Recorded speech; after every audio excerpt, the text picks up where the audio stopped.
For those of you joining over on YouTube, I'm going to go live here on TikTok in just a little bit. Going later, live a little later than I normally do. Um, just decided to go with it. So we're going to see what happens here. Waiting for people to come in as we just started the live. And what is it giving me already? Unstable connection. Wish this thing would decide. It can't decide between liking or hating my internet connection. And now are we back to unstable? Back to unstable. Alright, for those of you joining, we're going to be talking news, politics, talking about what's going on. Hey, TJ. TJ is one of my moderators, or my only moderator. Going to be talking news, politics, a little bit about what's going on. Did a TikTok right before I started the live about how Donald Trump is pushing Senate Republicans to reject this thing called the Press Act. It already passed with bipartisan support in the House. Senate still needs to pass it. I'm sure Joe Biden would sign it.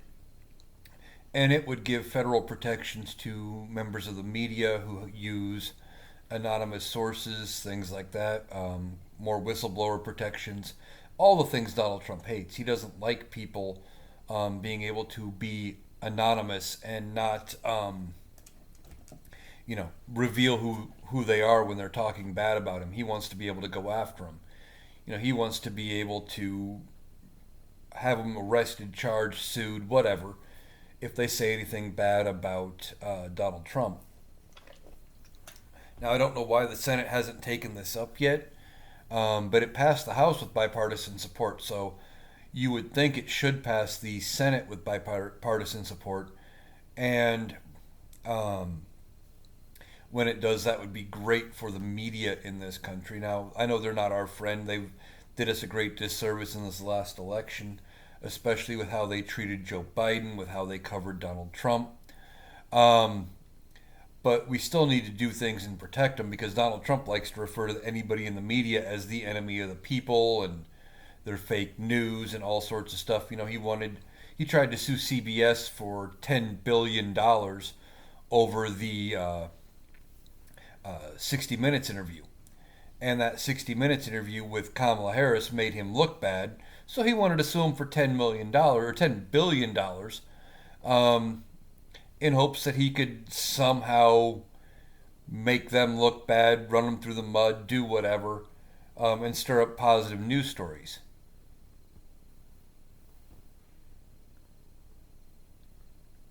And I see we got our first one.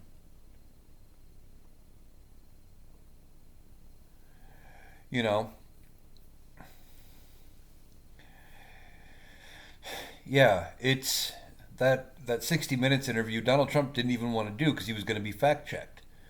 Well, then it comes out, makes her look good, and apparently not good enough because it didn't sway the election. But he wanted to sue him for $10 billion. Then you got he wants to take ABC's license because of the debate, where he had a bad debate performance and somehow it was ABC's problem. No, it wasn't their problem. He had a bad debate performance. He looked bad. Well, now he wants them to kill this bill that would protect the media and journalists and, allow them to do what they've been doing, which is report on him. And if this bill gets killed like he wants, there'd be, there's still protections for reporters and whistleblowers and things, but he wants less protections. And he wants his ability to go after anybody who says anything negative about him. So it's no wonder he wants to kill that bill. And then we're hearing about, apparently there is a check with Matt Gaetz that has been leaked to the media from the DOJ investigation or the Ethics Committee, I'm not sure which, that he gave to this girl that he is accused of having relations with when she was a minor, and it was written to cash. and with her name on it, or it was given to her with college tuition or something on it. And, that's pretty damning. And he doesn't want that report released. And as of right now, the ethics committee is punting on the idea of release it.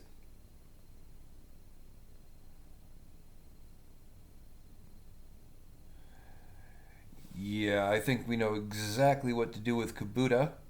Um, but as far as that goes, Donald Trump is a joke. And Dems do have things to work about, and I've talked about it. They got to figure out where they went wrong in this election. Did they go too far right? Do they need to go to the left? Some creators are saying, you need to get rid of the far left because they're not happy unless they get everything they want and just focus on the people in the middle. Problem is, um,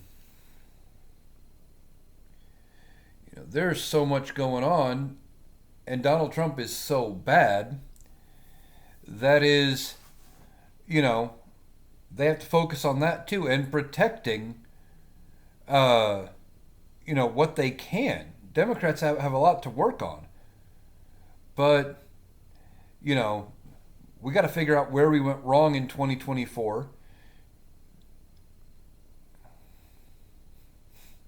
Yes, as TJ says, ignore the trolls. The mod will get them. And you know, there was a lot of things with 2024 that went wrong. Kamala Harris should have won that race. I mean, she had all of the support, all of the backing, raised $1 billion in 3 months, had packed rallies, had people flying from all over into varying states um, to help with door knocking, and hundreds of thousands of volunteers trying to raise awareness and do all sorts of things. Donald Trump outsourced his ground game to Elon Musk, and it sounds like that was a shit show. And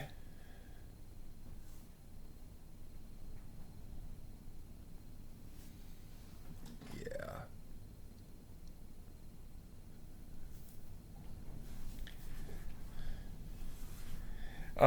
As far as whether or not she paid the celebrities, obviously you're gonna have to pay some of the celebrities for something, but she didn't pay them for the endorsement.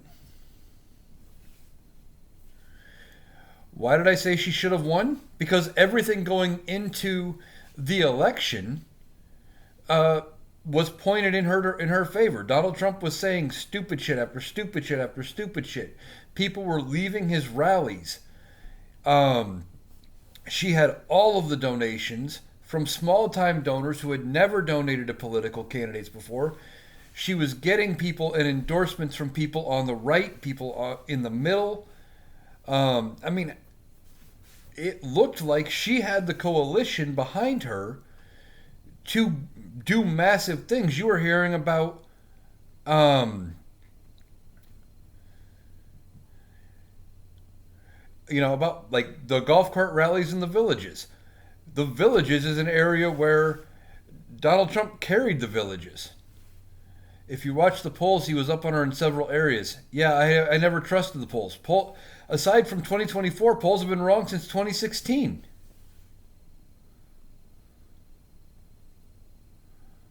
I haven't heard anything got launched today.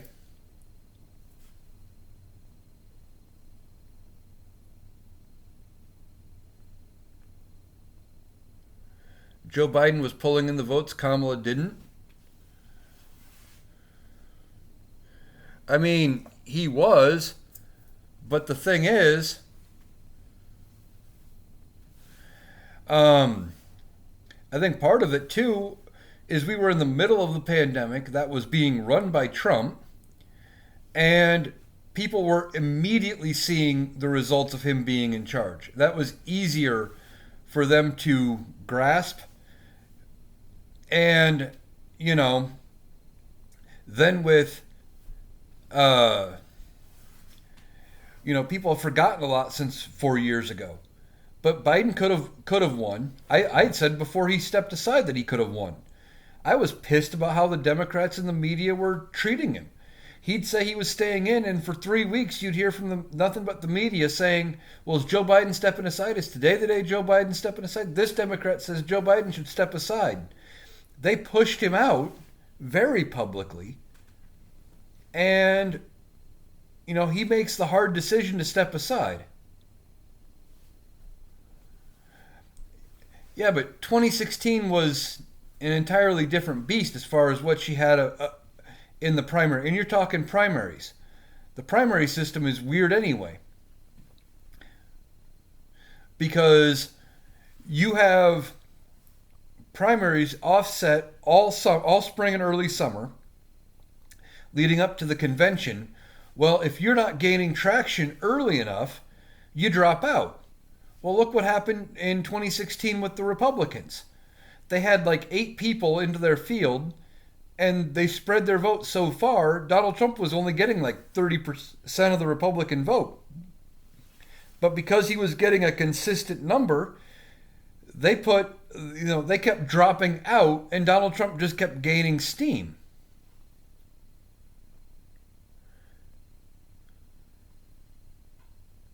Biden was forced out. I mean, here's the thing though. I asked about when Kamala Harris became the nominee. And I said this then, I've been asking it ever since. If Joe Biden hadn't stepped aside, but if he said my health is too bad, I'm resigning, or if he had died, if either of those two things had happened, and Kamala Harris became president and ran the rest of the race as president, would they still say she didn't earn the spot as the nominee? When I voted for Kamala Harris and Joe Biden as a team in 2020, I always knew this could be an option. When I voted, well, I guess there wasn't the Iowa primary this year for the Democrats. I don't think. But either way, I didn't do the Iowa primary. But when I went to do the Iowa primary for the down ballot races, I intended to vote for Joe Biden and Kamala Harris as a ticket, knowing if something happened to Joe Biden, Kamala was going to be the replacement. She had, as far as I'm concerned, the default nomination. If Dems ran a smart nominee, they would have won. How is Kamala Harris not smart? She's got a law degree, was elected Attorney General of California, elected a senator, and won the vice presidency. I mean, the optics did look bad, but again, would they have said the same thing if Joe Biden had resigned that same day instead of saying, I'm not running?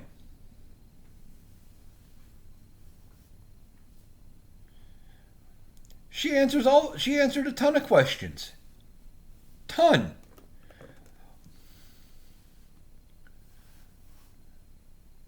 The problem is there was her messaging. She had to get her messaging up and running and run this race in 100 days. She had to run the race in 100 days.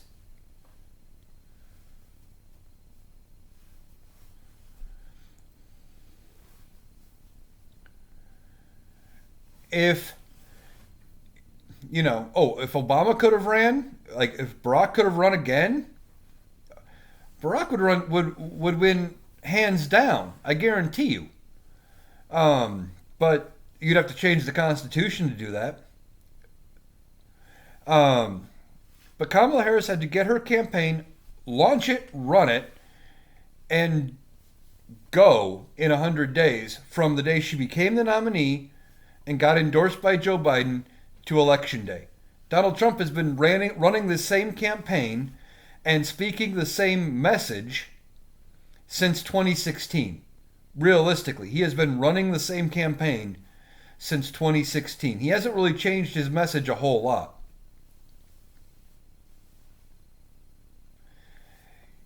He's been talking the same stuff.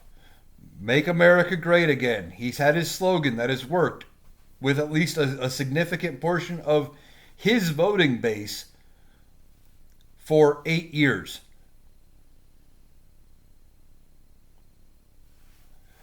Biden and his aides didn't help Harris either. They did some, but they were.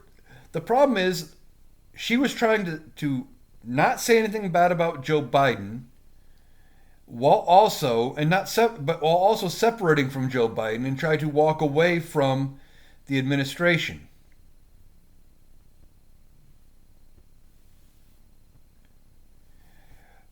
The problem is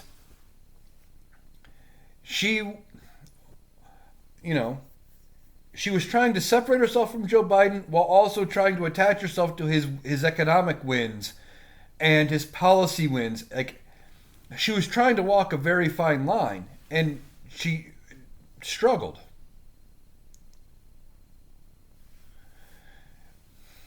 I mean, she had some things that she said she would do. I'm not necessarily sure if you would say it would be different, but she was talking about stuff. She had plans for grants for small businesses.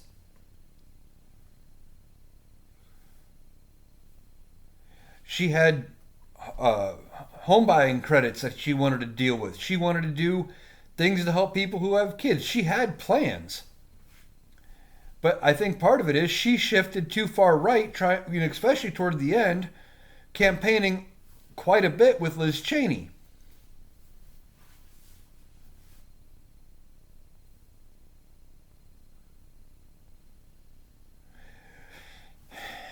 Yeah, her saying she wouldn't have done anything different with Biden, that might have hurt her a lot. Coffeeman says there's only one reason Trump won, and we all know why, but aren't willing to accept it: racism. That's a chunk of it. That's part of it. I don't know if it's the only reason, but that's part of it.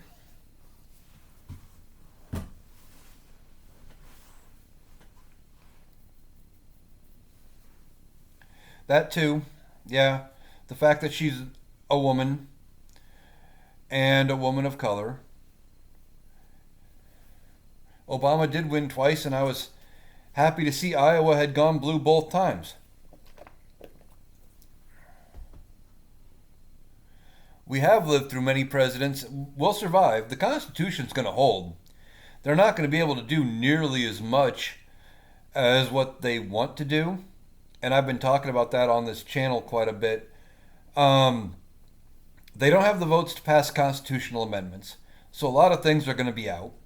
They barely have the votes to pass their stuff through the House, and the filibuster, they can't get around the filibuster in the Senate. Republicans are going to be struggling to get through the next 4 years. He's trying to stack generals and judges. Problem is, Biden is filling in as many of the judge positions as they can between now and January 3rd, and there's not much Republicans can do to block it.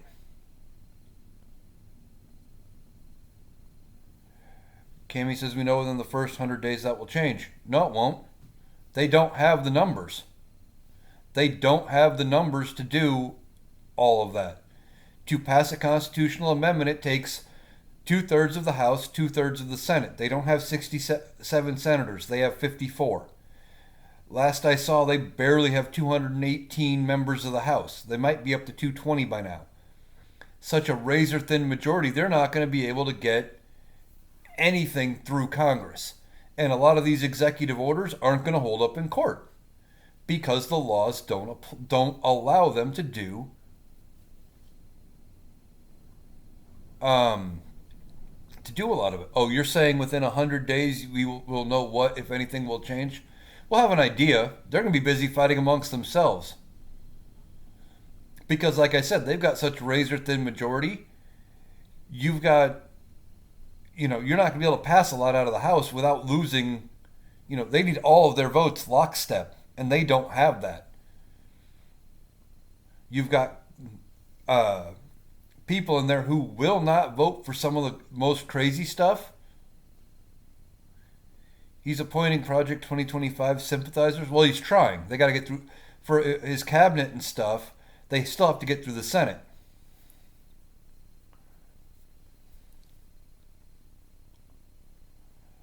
Thoughts on the new development on Ukraine escalation against Russia. I think that's Joe Biden trying to get uh, Putin to negotiate now. He's trying now to up the ante, forcing Russia maybe to the table as Ukraine's able to do more. Um, I don't know if it'll work or not.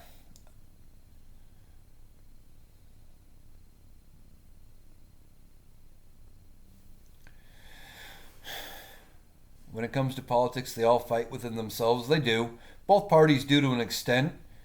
And that's what I mean. With these razor thin margins, even the Democrats, if they would have, if the situation was reversed and you were talking about a 220 vote House and it is, in 54 in the Senate for Democrats to 47 or whatever, if it was flipped and Kamala Harris was the incoming president, they'd still be struggling because they fight, but it'd be easier because they're not fighting nearly as hard. They want to head in the same directions. We the people is just ideology, and we all know that everyone in politics is corrupt, left and right. No, they're not all corrupt. They're not all corrupt.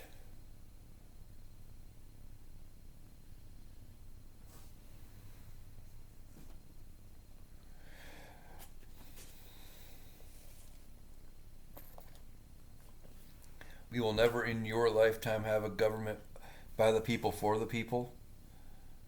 Um, yeah, we might. I mean, we it has always been by the people because we give the government the authority. That's what the Constitution straight says. We, the people, in order to form a more perfect union, we confirmed the Constitution and granted government the power. Well, the majority are corrupt and we do need term limits. I would agree with term limits. There's a problem with congressional term limits.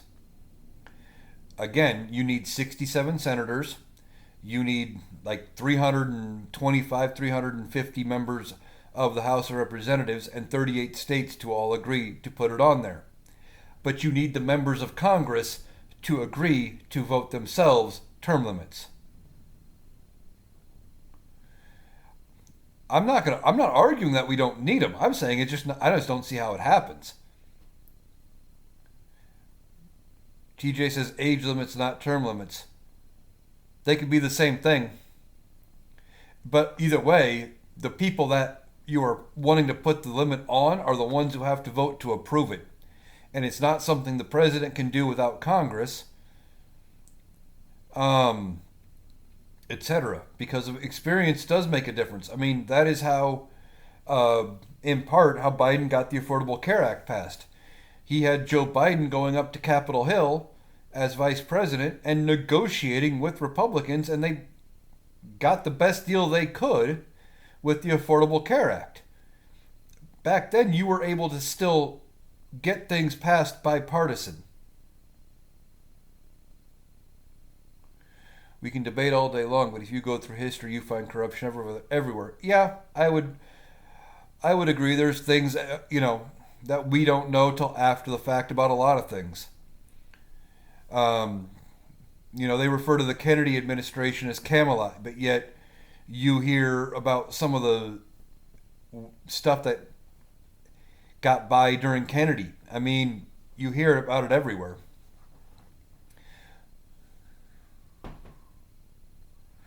Yeah, TJ says no more Chuck Grassley's. Exactly. That man has been in the U.S. Senate longer than I have been alive. There are multiple generations of Iowans who have never known a time without Chuck Grassley as Iowa's senator. And then they go in to go vote, and they go, oh yeah, he's been there for a long time. He must know what he's doing. And they vote for him based on name only.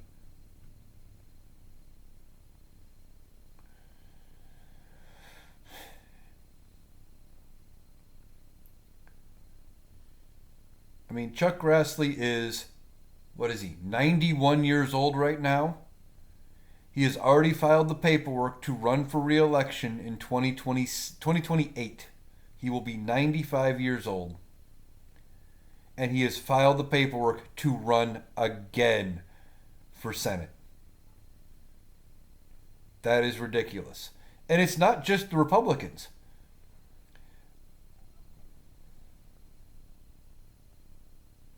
We can talk till we're blue in the face, but we, the common people, will never change anything.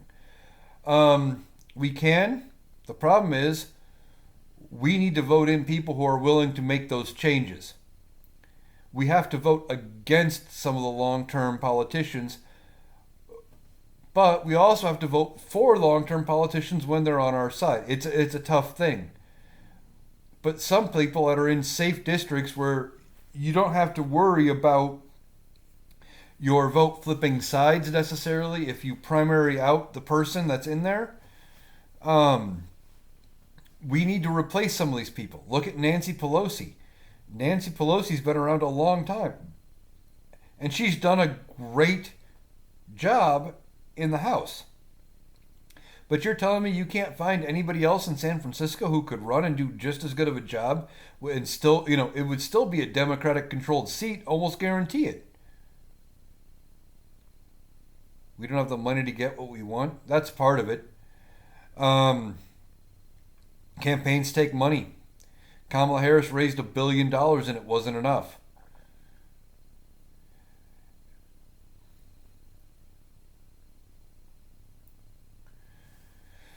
Your down ballot races take money. Like, it all takes money, and that's half of the reason why it gets hard to get into politics. That's also why it's very hard to get a third party in there.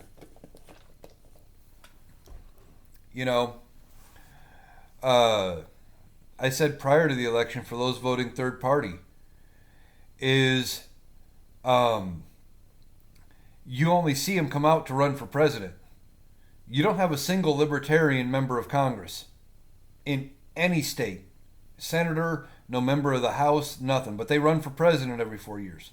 Same with Jill Stein and the Green Party.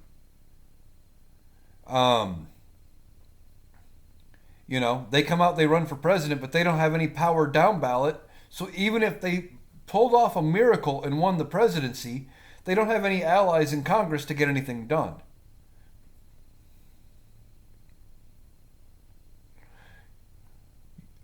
You say you don't want to listen to one politician who belittles other people. Are you talking about Pelosi?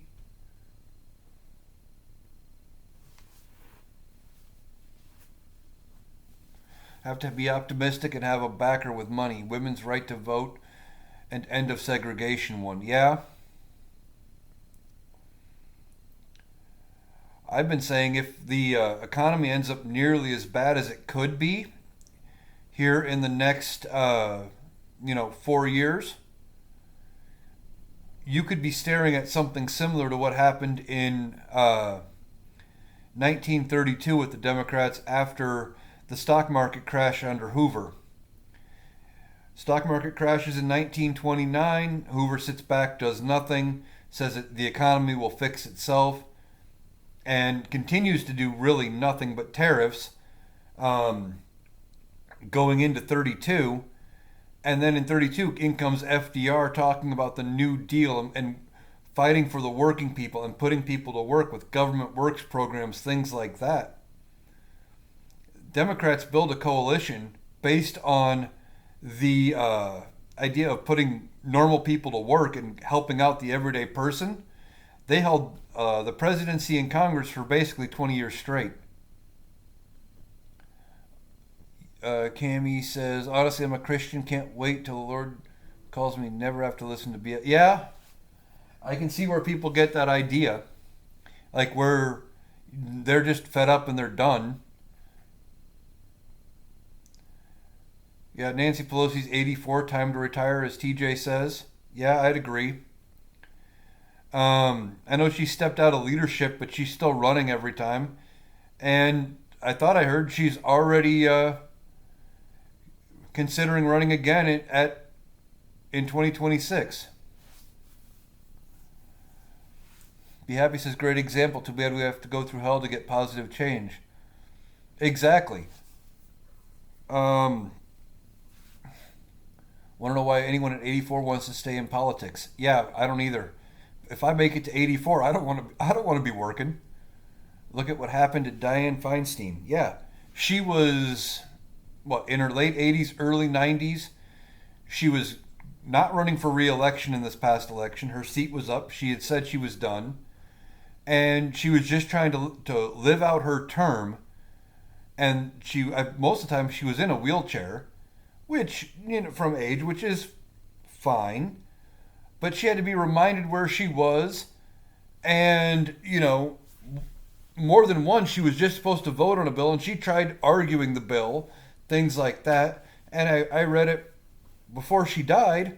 Her daughter had actually had power of attorney um, over her finances. She couldn't control her own finances because her daughter proved to a court that she wasn't capable anymore, yet she could still vote on and pass laws. That makes no sense.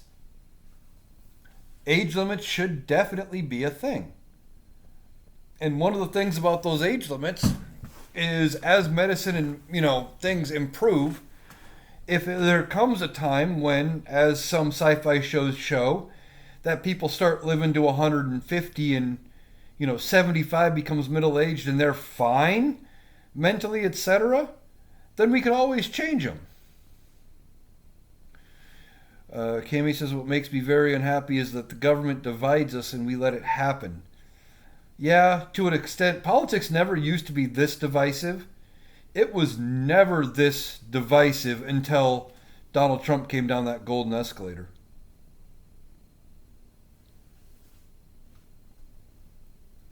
Unfortunately, with age limits comes ageism. It's a difficult argument that the DVM even won't touch. Kind of. But if it's just a hard set limit, like if it is set at whatever the current retirement age is for Social Security, if it's 70 or whatever, then that's it. Oh, the DMV. Oh, I see what you mean. Yeah, but even the DMV has its limits. If they can tell someone's clearly impaired, they don't they don't renew the license. They make them take a driving test and revoke it. But there should be some kind of an age limit or something. TJ says, my union officers can't run past 65, and he agrees with that. Yeah, and that's a thing. It's like, if they come up with something at some point, I would be for some kind of limits at least. We don't need these career politicians that come in their 20s or 30s and stay till their 80s. What was it?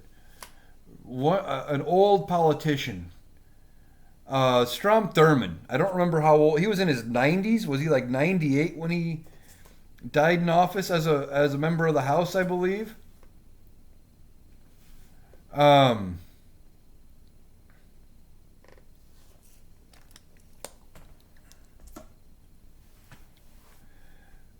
DMV isn't reviewing licenses. Your aunt is 91 and hitting people constantly. That might depend on which state you're in too. Police departments and fire departments have forced retirements. Exactly. Your reaction time in those fields, your reaction times, are important, and your reactions get slower as you age. Okay, New York State. Yeah, New York State might be different. I think Iowa has. I believe if you can't pass like the vision test and stuff, that they don't renew. There's they do have some limits. I'm not entirely sure what they all are. I luckily haven't had to deal with any close relatives that have had to where it's had to be in a fight to get their license. I know, like 20 years ago, my grandma had to give up her license when she was alive, but my dad and his siblings were able to talk her into voluntarily doing it, so it wasn't a thing.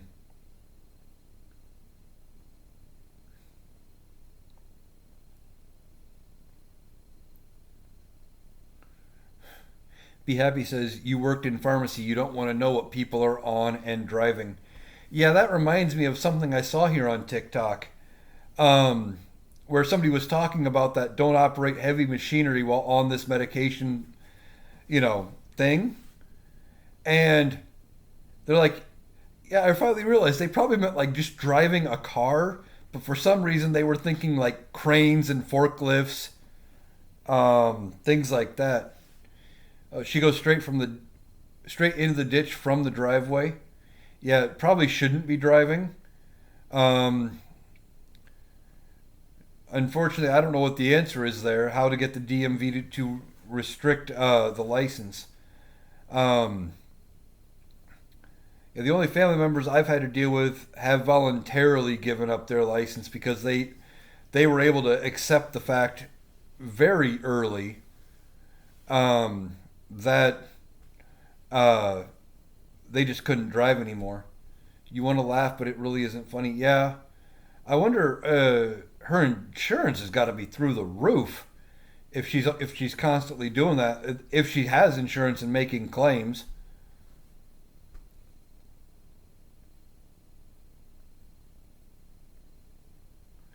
Pretty sure we've all driven behind these old people. Yeah. Um. Uh. Yeah, I know. My dad is in his early 70s and hates driving in like big cities, big communities. And so he'll get me to drive for him. But then when I'm driving with the flow of traffic, he's always complaining that I'm going too fast and I should be going slower. Rebecca says your dad had dementia, had 200 keys for his vehicle hidden, the only thing he could ever find. Yeah, it's weird how that works sometimes.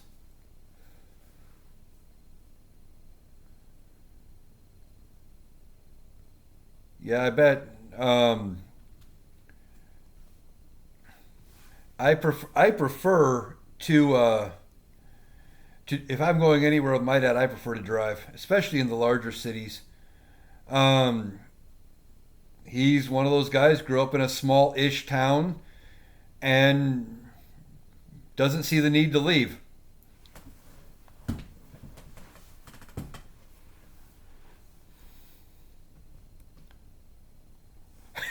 Maybe Chuck Grassley should drive more. Yeah, yeah. Uh, oh, you know, I've said this a lot of my lives. I have hated Chuck Grassley for a long time, and it started probably even before it. But one of the biggest things I remember was when he held up Merrick Garland's confirmation or his nomination to the Supreme Court.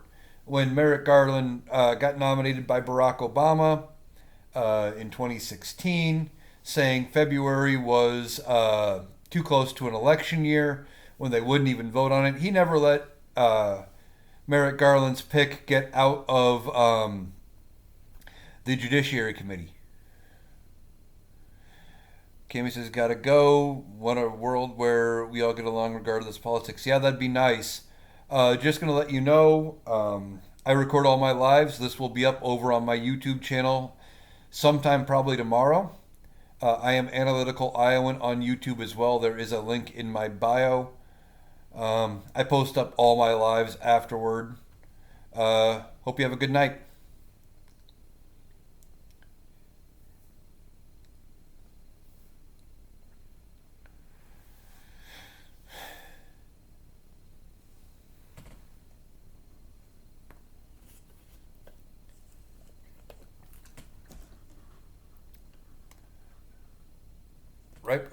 Right before I came on this live, I posted a TikTok um, talking about Trump's pick for Secretary of Education. He picked Linda McMahon, the former CEO of the World Wrestling Federation, and separated wife um, of Vince McMahon, who's going through his own legal troubles. Rebecca says, unfortunately, politics and ethics are opposite these days. Yeah, you're probably right there a little bit. It's very easy to tell who someone's voted for by their ethics, which is amazing to me right now. Like, politics never used to be this divisive. It used to be boring. Very boring.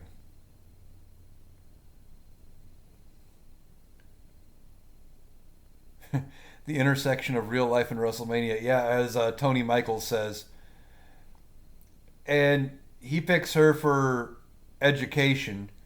Well, it's coming out that she was on the Connecticut Board of Education for the state of Connecticut and was only on there for a short period of time was Linda McMahon. Why? Because she lied about actually having an education degree. She doesn't have an education degree. She's got some education certificate from the 60s and a degree in French.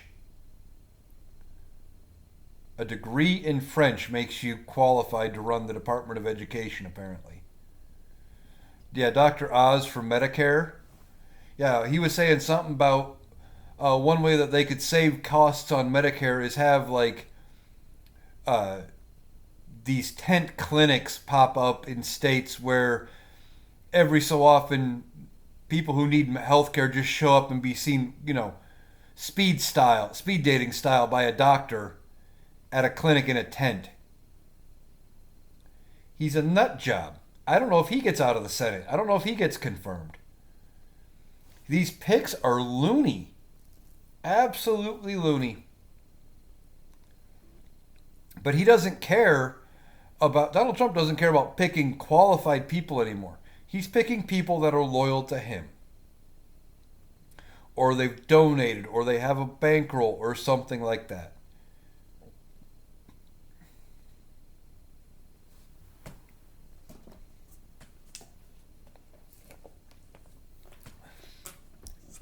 Now, some of the things they want to try to do,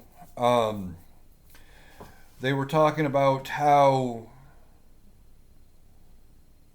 at least while you're suffering, you'll have entertainment. Yeah, I mean, we're gonna have a circus running the show for the next 4 years. Walls hit the nail on the head when he said they were weird. Yeah, he did. I loved Tim Walz. He was great. Didn't know much about him prior to his pick. Some people are saying he was a bad pick for VP and she maybe should have gone with Shapiro.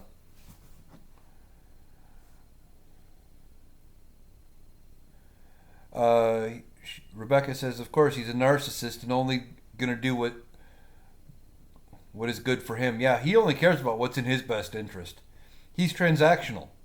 The people around him are going to be able to get him to do a lot of things by patting him on the back and telling him he's a genius. Or telling him people that they'll think he's a genius when he does it. But he also cares about public opinion. And if he starts seeing a lot of people complaining about what he's doing, if he gets wind of how bad people are actually thinking of him, he would change his mind. He and Elon are really going to start butting heads. Oh yeah, it's only a matter of time till those two narcissists butt heads, and Elon will be out.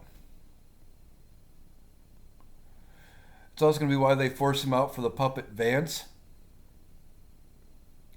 I said this: if he gets bad enough, it is entirely possible that the Republicans, knowing they have to get reelected in 2 years and in 4 years, they could impeach and remove him themselves. It wouldn't take the entire Republican caucus. Democrats would be on board with it, more than likely, especially if things get bad enough. They're doing it, and then Vance. If you're J.D. Vance and your own party removed the president for how bad he is, wouldn't you walk the line and try to, make sure you're minding your P's and Q's and not go nearly off the deep end? Would they tell him if his diaper's full? Probably, because they wouldn't want to stand the smell. How, he's paying somebody, or there's going to be a staffer whose job it is to change his diaper, right? Like, you couldn't pay me enough money to do that job. Like, anybody in the healthcare field, I have a lot of respect for, but you couldn't pay me enough to do that job.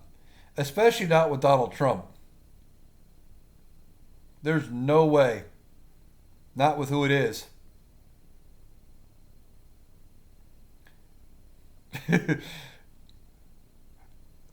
TJ, you're a plumber. Yeah, but you're still dealing with an entirely different situation there.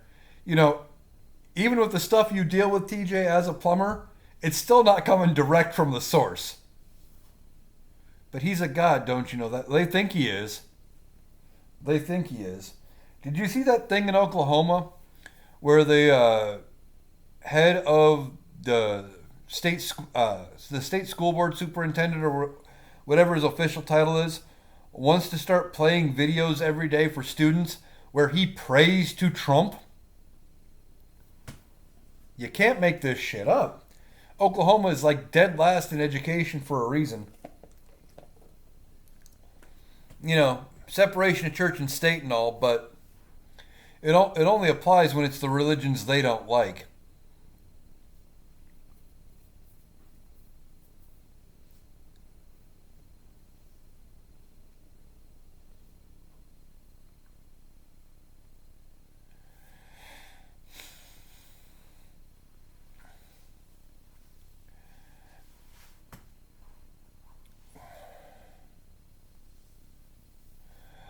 Eugene asks, why are Democrats trying to get Justice Sotomayor to step down to replace her? She's only 70. It's not about her age.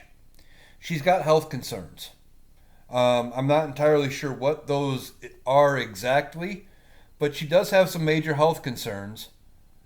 Um, and they're afraid of a situation like what they had with Ruth Bader Ginsburg, where decided to stick it out and get replaced by the incoming president. Ruth Bader Ginsburg thought for sure Hillary was going to win in 2016 and tried to hold out instead of letting Obama replace her early on. Well, then when Trump won, Obama, even if he would have nominated somebody, Mitch McConnell would have held up that appointment so she couldn't step down then, and thought she could survive 4 more years and then died on the bench. Oh, well, you know what I mean. So they're saying, hey, why don't Sotomayor, why don't, you are having health issues, why don't you retire? Joe Biden can put somebody through between now and January 3rd when the new Congress takes over, and that way your seat isn't filled by another conservative Republican, if something were to happen. You were saying if Trump is God, does separation apply? It should. It should.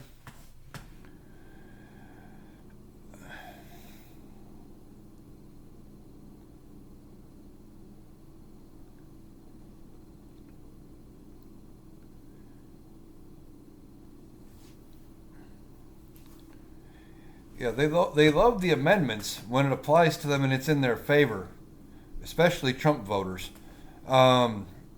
But they scream and holler when it works against them. Seems nothing applies to him. It sure seems that way.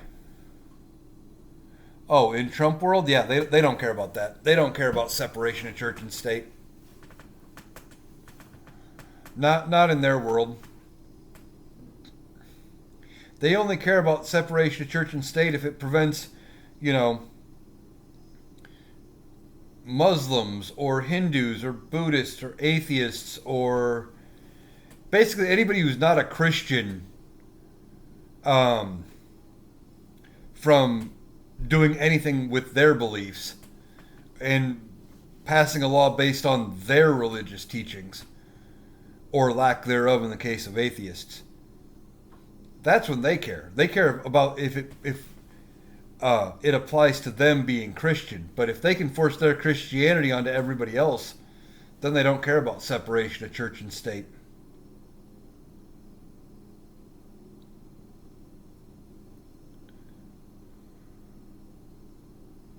Well, they love white Christian nationalism. They do. Um, they do.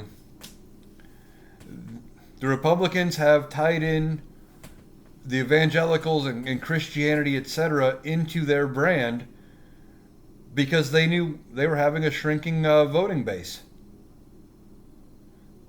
They only like the churches because they're tax free, and some of these preachers are raking it in. Yeah, um, they really should start uh, going after the ones that are, um, you know, basically using their pulpit for preaching politics, things like that. If they tax the churches, um, that would bring in a lot of money to the federal coffers.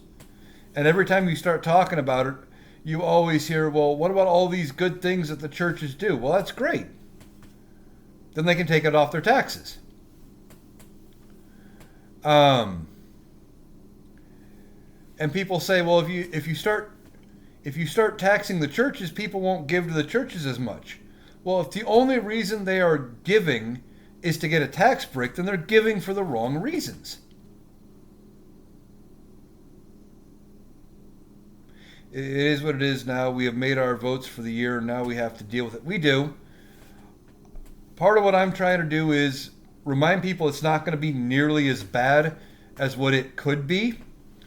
Prepare for primaries. Yep, that's a good, we have to start working at that. We have to start preparing for midterms. Um, and midterms will be here, and primaries for those midterms will be here before we know it. A couple days ago, we already had our first Democrat announce for the governor race here in Iowa. Don't know much about the guy. I know where he's from. And more is going to come out. But we're almost 2 years away from that governor race, and we're already getting people throwing their name in the hat. We have to get ready and prepare to do whatever we can. Hope for the best, prepare for the worst. Exactly. But a couple of things is we have to know that we have protections in place. We have some safeguards in place, and some of those are going to hold. There's a lot of things they want to do that they just can't do, and they don't have the votes to change the things they want to change. Or the people that are going to be voting for it know they have to get reelected.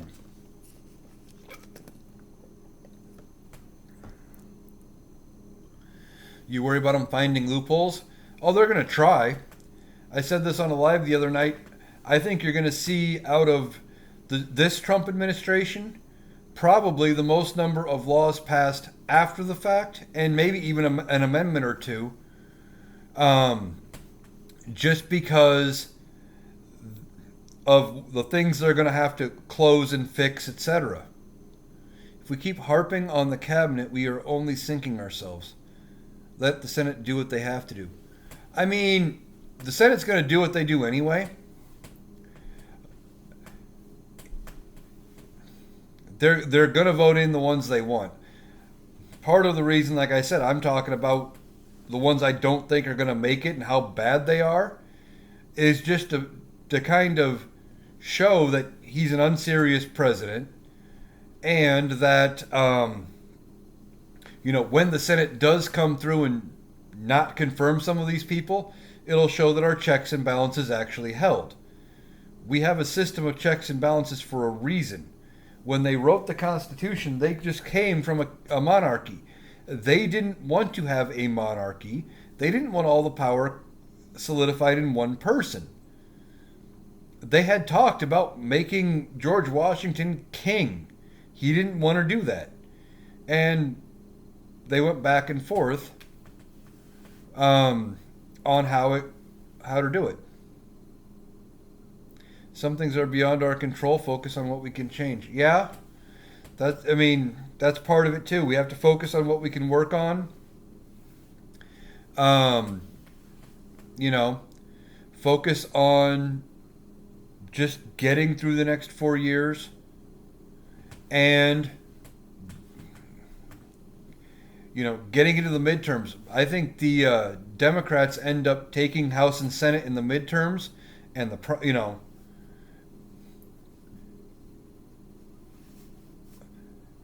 and I think they end up regaining in the midterms the House and the Senate.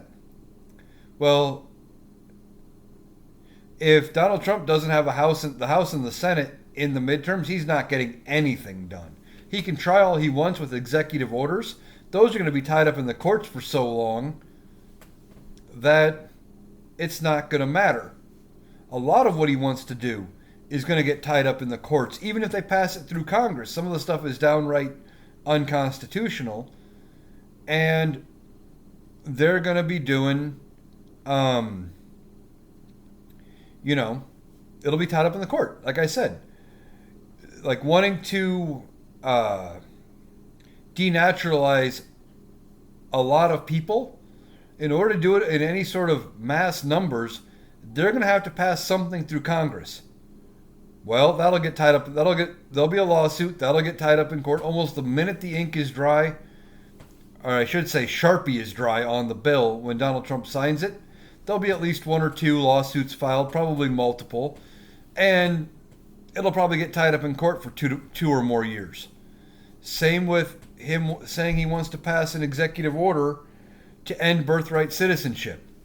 Well, birthright citizenship is in the 14th Amendment.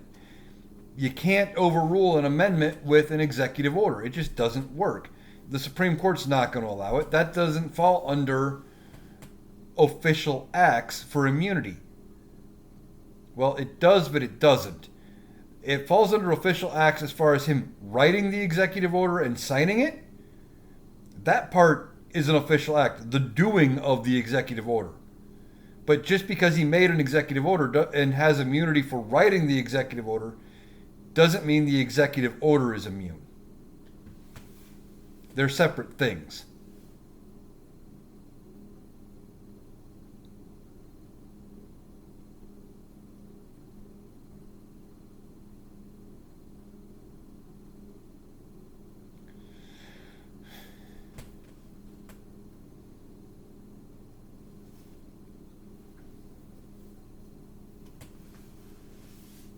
Wow, the TikTok algorithm is really doing a number here. Um,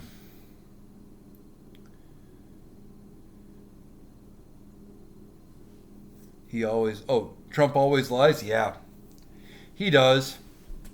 I think some of what he wants to do, he's going to come out and say, we're going to be working on this, and then come out weeks later and say, well, because of all of our efforts, we fixed it all. And did not much or anything at all. That's entirely possible, and that is very on brand for Donald Trump.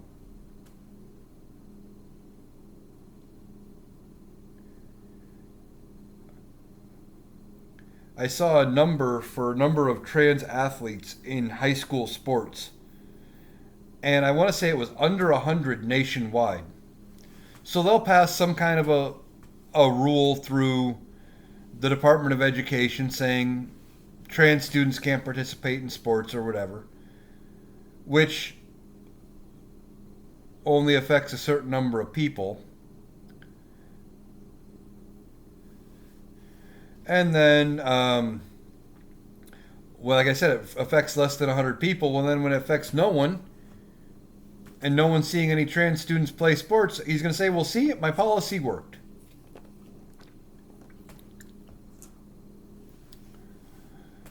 I don't know why it is just sitting here and spinning now. I don't know if I froze.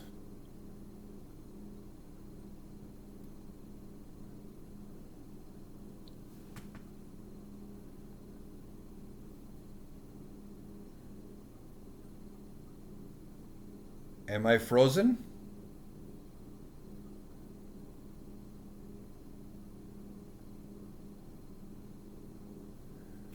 Oh. Nope, apparently not. They use the trans community as scapegoats even though they are a small number. Exactly. And that way when they can say they, you know, when they pass these things that really don't amount to much, they can turn around and say, hey, see, we fixed this non-existent problem. And I think one of the reasons why you always hear them talk about trans women, the biological males who become women, You never hear them talk about it the other way around. And I think that's because they assume all trans women are basically like Corporal Klinger from MASH, using an old reference.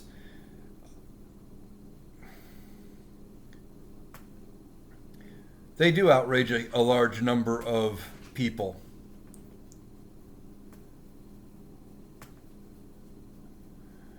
But I think that's part of it. Like you never hear them talk about um, trans men typically.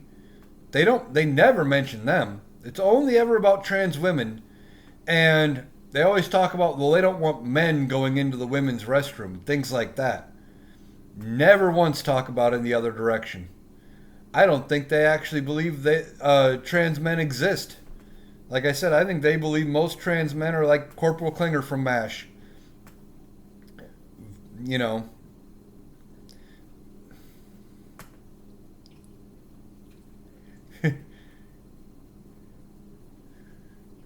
You and TJ get the MASH reference? Yeah. Um, love watching MASH. Uh, Sometimes I'll just throw it on in the background just when I'm doing other things, just because it's still funny.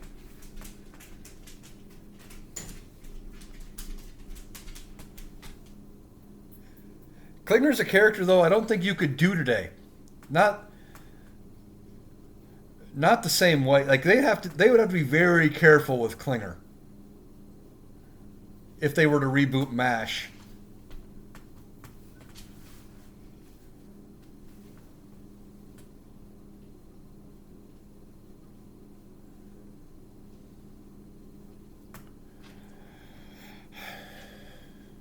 Archie Bunker wouldn't make it either. No, not in a long shot.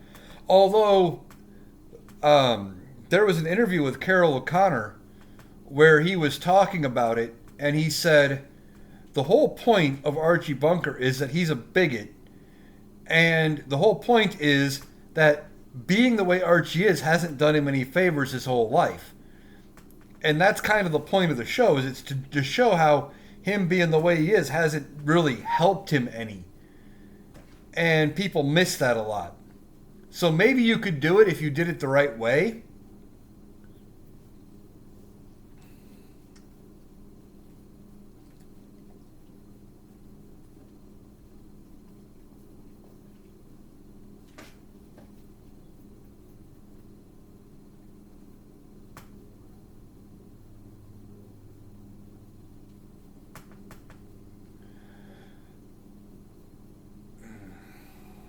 Okay.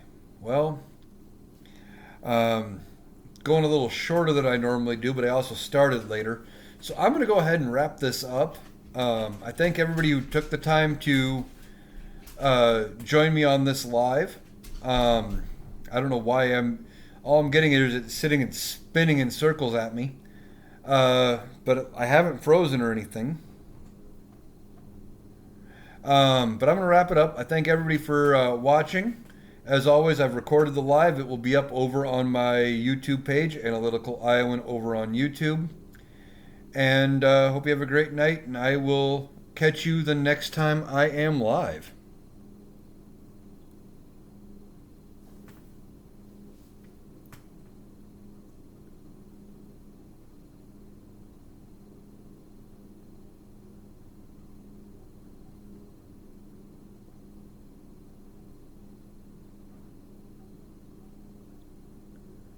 All right, just wrapped up over there. Don't know what was going on with TikTok. It was really limiting my views. I think toward the last 20 minutes or so, I only had like 9 people in. Great conversation. Hardly didn't have any Trump supporters in the last long while, so that was great. Hope you guys enjoyed it, and I will catch you the next time.